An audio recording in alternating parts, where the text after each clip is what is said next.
is Cyrus Collins, and today I'm going to give persuasive speech about why it's time to go back to our daily lives.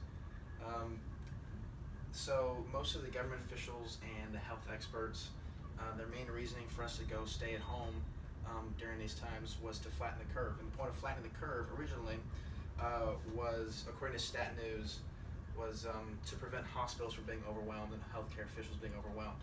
And so, as you can see, this has developed into a more, I wouldn't say political necessarily, but I would say more financially motivated scheme, since you have a lot of hospitals that are getting money for chalking up numbers that say they have high cases of coronavirus or death cases in this instance. There's really no need to flatten the curve now, necessarily, or at least use the flattening of the curve philosophy now that the hospitals really aren't overwhelmed. As you can see, according to CNN, that the USS Mercy in New York has actually left and gone back to its station. Another reason why we need to go back to work is Americans by nature are civilly disobedient. No matter what the politics are, people, no matter who controls the states, people want to go back to their daily lives. You see Democrats in California wanting to go back to the beach. According to LA Times, the beaches are actually overcrowded now. But you're actually not really seeing a spike in cases, or at least not a rise in what they've initially said.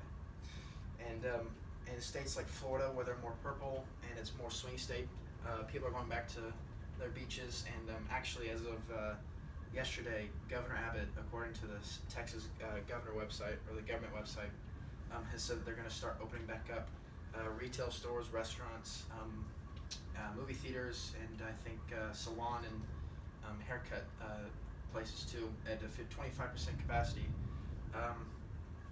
So you see, no matter what the politics are, really, they're having everyone go back to work, and people are just getting really tired of, I guess, each other in close quarters, and they really want to go back to work, and at least their daily lives. You're seeing also natural treatments that are being pushed out there by health officials and government officials, but not necessarily covered by mainstream media, is that the natural causes are really helping, not cure necessarily as a vaccine, but helping prevent people and building up your immune system so you don't get the coronavirus. You see cases like the UV rays and vitamin D from the sun. They're killing the virus, according to Al Jazeera. So that pushes for cases like California and Florida and Texas and states on the Gulf for opening up their beaches, at least to some extent, so people can go back and enjoy the sunlight. According to Newsweek, this statement that was made by Al Jazeera is actually supported by the DHS. The side effects actually of the side effects of dragging out the stay-at-home orders, you can see more of an economic crash, and not just, like I said previously in my other speech, people being in furlough, which means temporary unemployment. The economic anxiety will cause depression and suicide, because the longer you push for stay-at-home orders, the more people are going to permanently lose their jobs. And without stable jobs, according to Scientific American, the economic anxiety factually causes depression and suicide.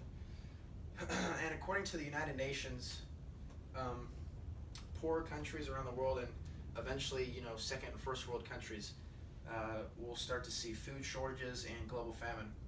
According to EcoWatch, Tyson Chicken has said that they're having a meat shortage, and it's causing supply and demand chains to go down, as you've already seen in other instances like oil. You're seeing these supply and demand chains go down, and that's causing farmers to lose their jobs, which could lead into suicide and depression.